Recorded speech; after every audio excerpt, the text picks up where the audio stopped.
두부가 함께 풀어볼 첫 번째 사건은 상당히 황당한 사건입니다. 이 남성을 본 많은 주위의 목격자들이 상당히 깜짝 놀랐다고 하는데 이 남성은 끈 팬티만 입었는데 이걸 흔히 우리가 티팬티라고 하잖아요. 네, 숫자 그렇죠. 모양의. 네네. 끈 팬티만 입고 과연 이 남성이 어디에 갔는지 일단 논란의 영상부터 사진부터 함께 보시죠.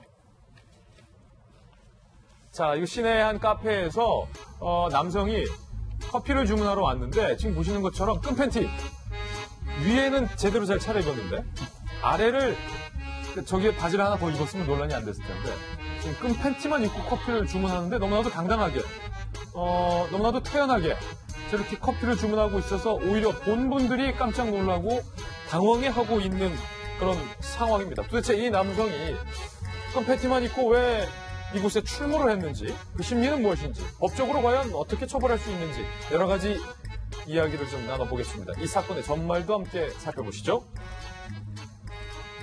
지난 17일 낮 12시, 낮 12시였어요. 상당히 덥긴 했겠네요. 20, 30대에 추정되는 남성이 끈 팬티만 입은 채 한 프랜차이즈 커피 전문점 등 상가로 활보한다. 경찰에 신고가 접수된 거예요. CCTV 영상 속 남성의 인상착의는요. 밝은색 상의, 검은색 마스크. 이 마스크로 얼굴을 가렸다는 게 상당히 좀 주요할 것 같아요.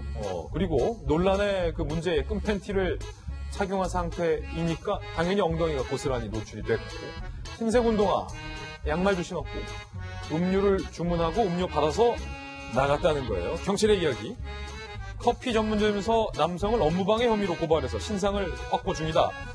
법리 검토 후에 용의자를 검거하고 입건할 방침이다. 라고 이야기를 했습니다.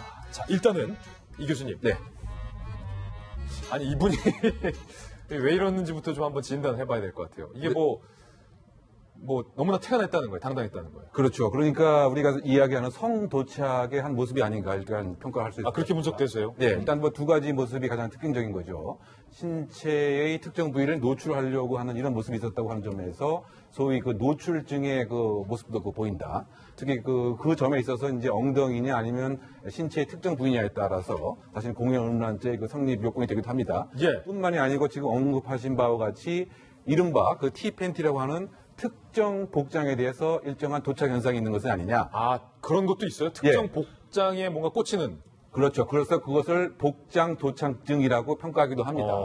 이를테면 이성의 복장을 선호한다든가 또 이성, 그러니까 남성 같은 경우는 주로 여성의 복장을 선호한다든가 또는 가발을 쓰고 특정 장소에 나타난다든가 그래서 최근에 그 모 여대에서 한 남성이 출몰을 했는데 역시 그 치마를 입고 가발을 쓴 이런 형태였습니다. 그것과 지금 이게 같은 종류의 같은 종류로 볼 수 있지 않느냐. 더군다나 그 교대에서도 마찬가지였고요. 또 그 대전에서도 그 카이스트 한 석사에 있는 그 재학생이 검거가 됐는데 역시 노란색 티 또 가발을 쓰고 검거되고 나서 한 이유를 물어봤더니 스트레스를 해소하기 위해서였다 이렇게 얘기를 하고 있습니다. 네. 그런 측면에서 봤을 때 본인의 정체성을 감추긴 하지만 자신이 생각하는 왜곡된 성적 판타지, 성적 공상을 실제로 실현하기 위해서 사실은 특정적인 의상을 착용하고 또 엉덩이 부위를 노출하면서 더군다나 이번이 1회가 아니고 목격자나 주변의 진술에 의하면 그 전에도 이와 같은 출몰 성향이 있다라고 하는 점에서는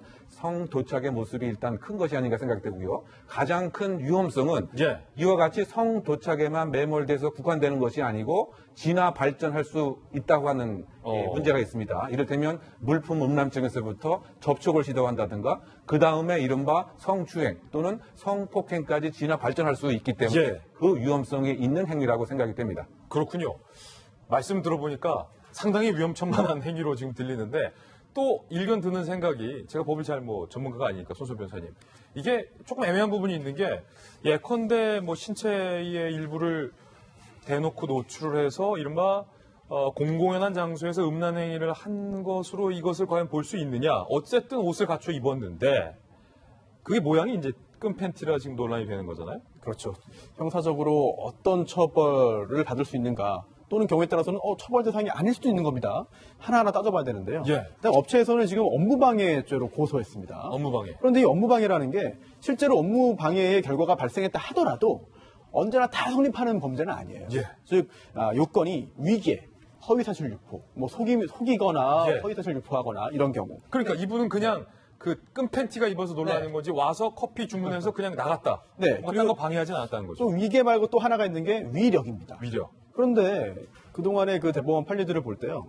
지금 이 행동을 여기 업무방해죄 위력으로 볼 수가 없어요. 따라서 업무방해죄 성립은 안 될 겁니다. 예.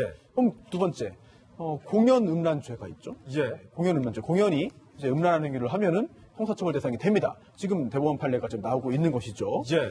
그런데 이 음란한 행위라는 게 어떤 특정한 행위를 하면은 이제 예. 그에 대한 판단을 하는 거잖아요. 따라서 아니 그냥 걸어 들어갔는데 저게 무슨 음란 행위냐라고 행위한 게 없다라고 볼 수 있는데 하지만 그렇지는 않아요. 저런 복장을 하고 저런 행동을 하고 저렇게 활보하고 음식 주문해서 받아간 것 자체가 행위이기 때문에 행위다. 행위의 음란성을 판단해야 됩니다. 예. 그런데 최근의 대법원 판례들은요. 단순한 노출의 경우에 성기 또는 여성의 가슴 부위 등을 제외하고는 음란한 행위로 보지 않아요. 엉덩이잖아요, 지금은. 네. 따라서 비록 엉덩이의 상당 부분이 노출됐다 하더라도 이게 공연 음란죄에서의 음란한 행위로 보기는 어려울 것 같아요. 어렵다. 네.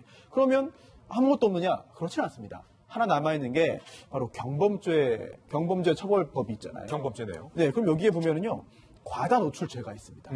굉장히 역사가 오래된 그런 처벌 조항이긴 한데요. 과다 노출죄. 네. 공개된 장소에서 공공연하게 성기, 엉덩이, 네, 엉덩이가 들어갑니다. 성기, 엉덩이가 들어가요. 엉덩이 등 신체의 주요한 부위를 노출해서 다른 사람에게 부끄러운 느낌이나 불쾌감을 준 사람 여기에 해당할 수 있거든요. 다만 처벌 수위가 굉장히 낮아요.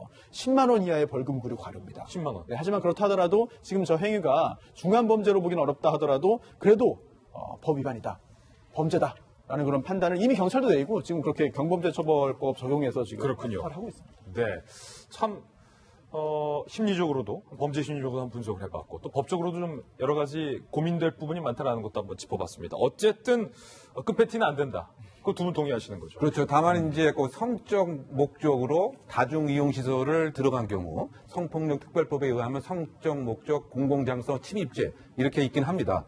그래서 다양한 이 사람의 목적 자체가 성적인 것을 한 것인지 아니면 단순히 커피와 음료를 구매하기 위한 것인지 이 부분에 대한 이제 법적 평가에 따라서 치밀하게 법적으로 좀 검토를 그렇죠. 해봐야겠군요. 그것도 의료 가능성은 배제하지 못할 수 있지 않나 생각됩니다. 예.